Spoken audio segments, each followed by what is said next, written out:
What's going on, guys? Welcome back to What Cheers, episode 100. It's insane. What a wonderful time it's been.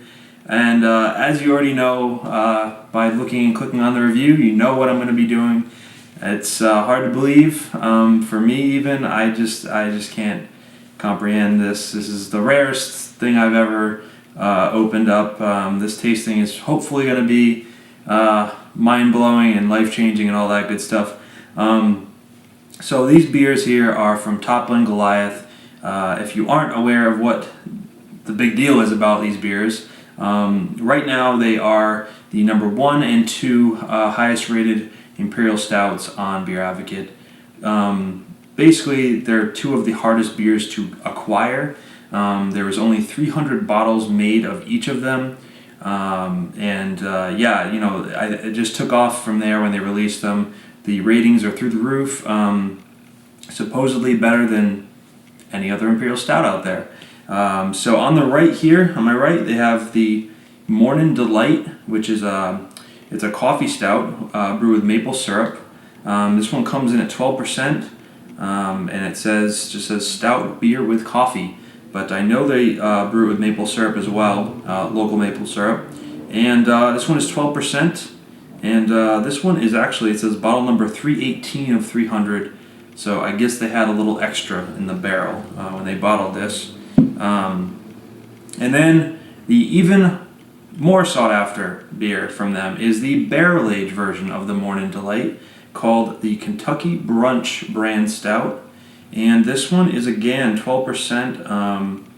Same thing, coffee, Imperial Stout, maple syrup.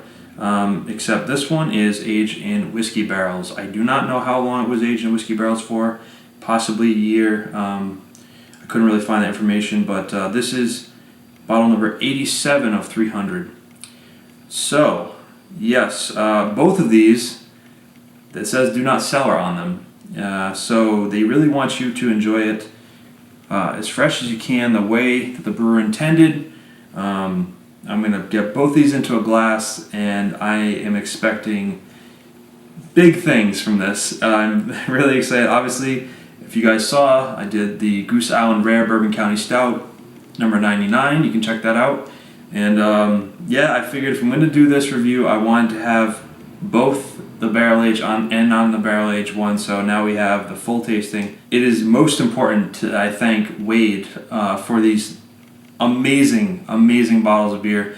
I put up a question on my Facebook page for What Cheers, asking what were people's favorite beer, what's the best beer they've ever had. And at the time, a few months ago, he came back and said that this was, and I had never heard of it. To be honest, this is a small brewery and it was such a small release, I never even heard of it. Went and looked it up, of course, and saw it was the number 1 stout in the world, and I just was like, well, that's out of my reach. And then I started talking to Wade, and we've been texting, become friends, talking about beer all the time, and he sent that my way, and then I told him I'd save it for a special review, and then he went one step even further and got me the Mornin Delight so I could do the side-by-side.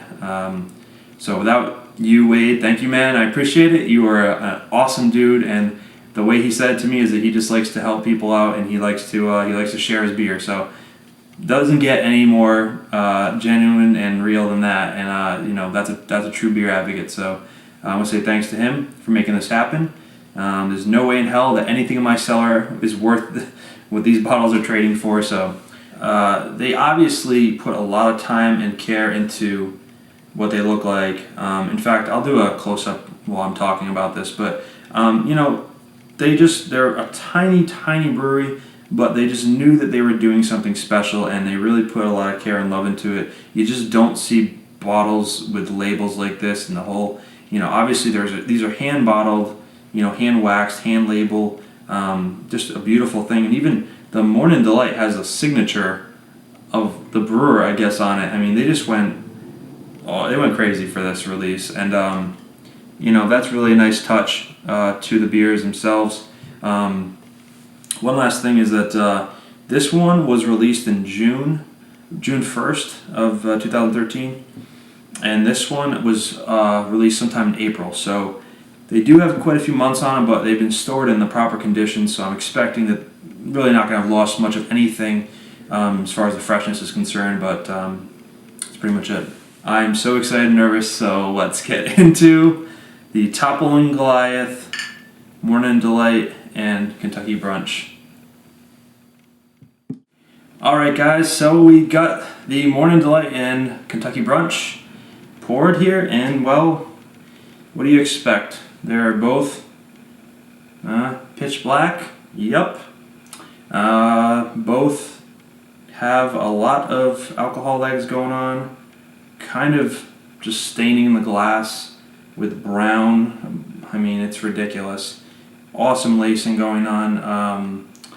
Obviously no head really to speak of. There's like a little bit of a layer of a head actually on the Kentucky Brunch, but nothing on the Mornin Delight really. I poured a little bit, so it just looks really black, like an Imperial Stout.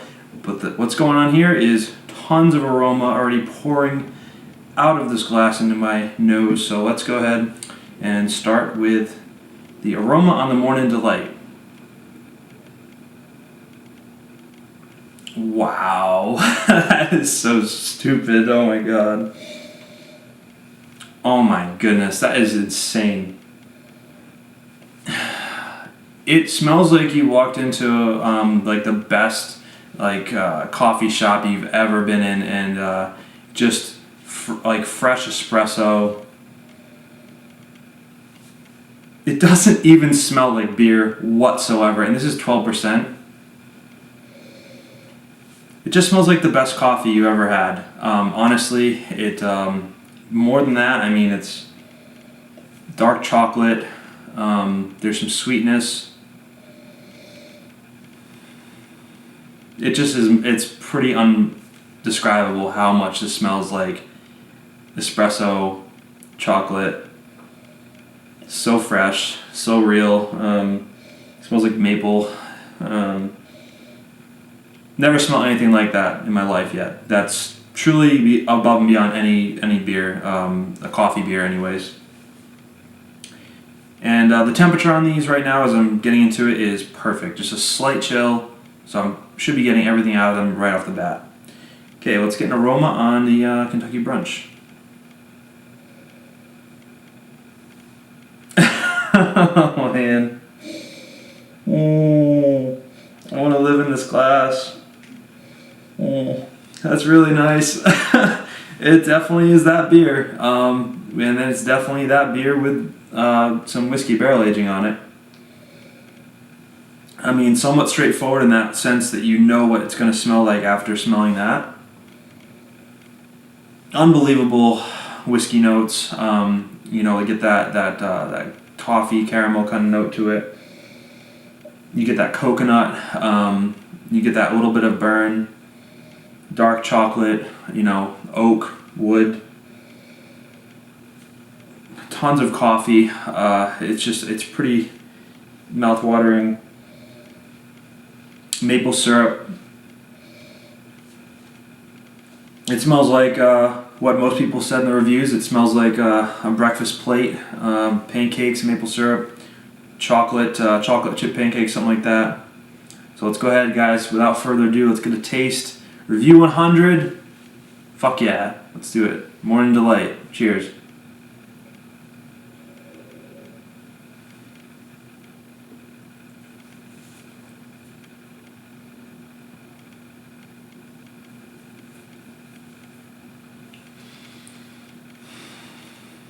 Oh my god. Oh my god. That is so ridiculous.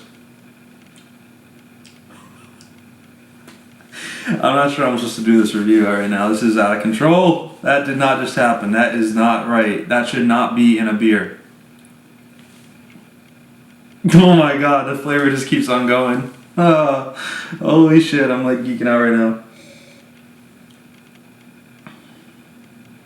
The aroma is awesome. The taste is inexplainable. I need this. That needs to happen again right now.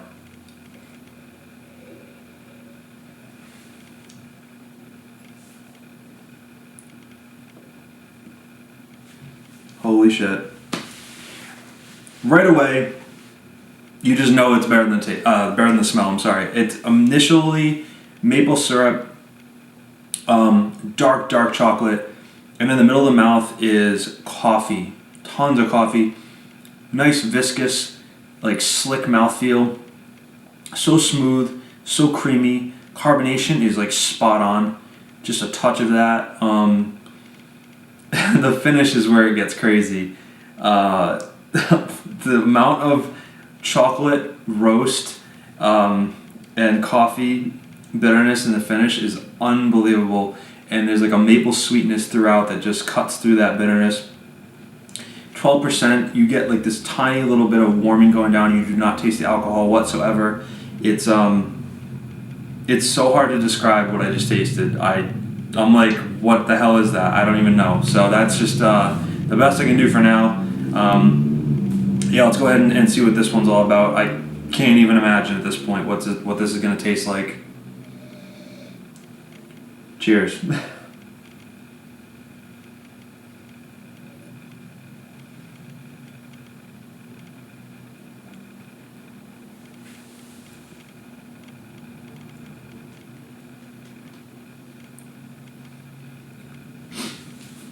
Okay. Alright, yeah. I'm really glad I have both of these side by side. Oh my god, that is so good. Woo! Alright, Kentucky Brunch is just every bit as good as this. It's much sweeter. Much sweeter. This tastes like there's a lot of maple in this, like pancakes doused in maple syrup, whereas this one's kind of like chocolate chip pancakes with like a hint of maple syrup. This one's kind of like whiskey maple syrup poured over pancakes in excess. Some of that coffee is there, some of that chocolate's there, but mainly it's more of like a maple syrup type thing going on. Like I said, from what I understand, it's brewed with maple syrup. I'd have a hard time believing it's not. I mean, it really tastes, if it's like a maple liqueur, whiskey barrel or something, I don't know what they use, but very nice sweetness. It is a sweet beer. I mean, it's definitely like verging on cloyingly sweet for some people, but for me, I love it. It's like a dessert or a breakfast, I guess, whichever you want to be. Yeah, I'm gonna sit with these for another minute or two. I'm out of words. This is ridiculous. Yep, it's better than anything I've ever tasted. Just what everyone says. So that's always a nice thing when the beer lives up to the hype. This definitely lives up to the hype. I have a ton of beer left in these bottles. I'm really excited about that. So let's take a short break and I'll be right back. Alright guys, my mouth is coated to the max with both of these beers. I mean, it's ridiculous. I literally poured out a tiny sample, and it's probably not, you probably don't need much more by yourself. Luckily, I have some special people here with me I'm going to share these with now. Yeah, they're definitely the most impressive two beers together as a set that I've ever had. For what they were able to achieve with an Imperial Stout with coffee and maple, it's really hard to put into words just how impressive this is. It really, I stand by the fact that this is like the best smelling coffee you've ever smelled with some maple in it. It's hard to describe just how good it smells. It does not smell like a beer in any way, shape, or form at all, which, take that for what it's worth. I don't know if you'd like that or not, but it doesn't smell like beer. It smells amazing. Kentucky Brunch has a much subtler aroma. It's hard to say whether I like this one better or not compared to the Mornin Delight, but I do think it may be a little bit too sweet. I hate to criticize, but it does come across very sweet. The Mornin Delight is more balanced. It makes sense a little bit more. The flavors are a little bit more cohesive. The coffee and the chocolate and the maple kind of play off one another. The sweetness is in the middle somewhere. Take one more sip of this for you guys, just because I want to make sure I'm getting everything right, you know.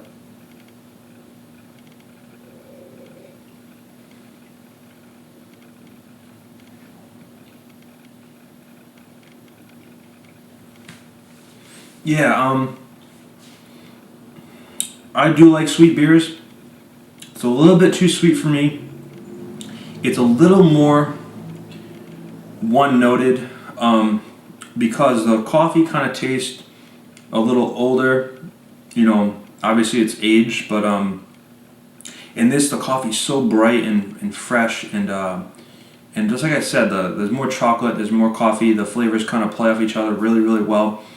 I'm a little bit surprised because the trade value on this is absolutely ridiculous. I do think it's an exceptional beer, and I mean it's world class. It's absolutely delicious, but I do think it's really sweet. So I think I would say I actually probably like the Mornin Delight just a touch better. To say that this beer is not aged in anything is kind of unbelievable to be that good. And beyond that, I don't know really what else to say. I think I'm kind of hit all the points. If you're lucky enough to try them, then you know you're in for an experience. You've had the experience with these beers. If you were going to trade for one, I would probably go for the Mornin Delight just because, number one, it's going to be a little bit easier to get. I don't even know how many more bottles are even existing right now that haven't been opened. There's only 300 of them. So that may be tough, but if you like coffee stouts and that's your thing, you have to get this beer. It is well above and beyond any Imperial Stout with coffee. Easily. If you like sweet Imperial Stouts, barrel aged, you will love this beer. I don't know if it's better than any other beer on the planet, but it's truly a treat. It's a special occasion beer. If you've got the ammo to trade for it, by all means, then go for it.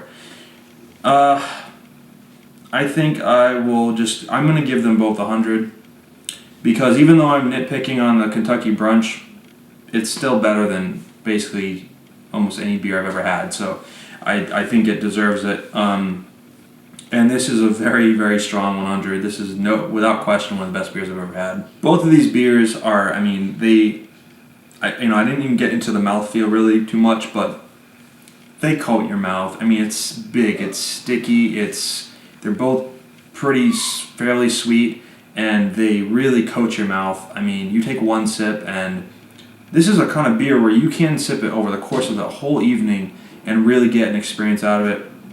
Like I said, I only poured a little bit, and I mean, that's really probably all I truly need. I mean, you look at a 12-ounce bottle, you think, no big deal, but when you taste these beers, they're so intense, so extreme that they are meant for sharing. I think you definitely should share them. Little samples at a time, little sips, so much flavor, and it's really coating my mouth. It's just, there's a lot of love and I think a lot of money and time that went into brewing both of these. I don't know exactly how you're able to do that at a small brewery like that, but they put a lot of time and money into these beers, and it shows. Well deserving of both their scores. Hype is something that will always be around. Whether or not it's worth it, that's really up to you. And if you get a chance to try them, you can decide for yourself. But I've been lucky enough to try a lot of cool beers. These are definitely worth the hype, so I think I'm going to leave it at that, and hopefully you guys get to enjoy them at some point or something else similar. There's always the next big beer to try, guys, so I think that wraps up both of these beers as best as I could. They're really hard to describe. They are so complex and intense, so I did the best I could. So if you have any questions about them, let me know. I'll be happy to answer. And thank you so much again to Wade for hooking me up with these for this tasting. Episode 100. It's been fun. Looking forward to doing 100 more. And be a long time before I get a treat like this. So That was the Mornin Delight Kentucky Brunch brand stout from Toppling Goliath, 100. Two of the best beers in the world. Check them out if you can. Highly recommend it. Alright guys, that's it. I'll see you next time. Thanks for watching, and remember to comment, subscribe, and thanks. Cheers guys.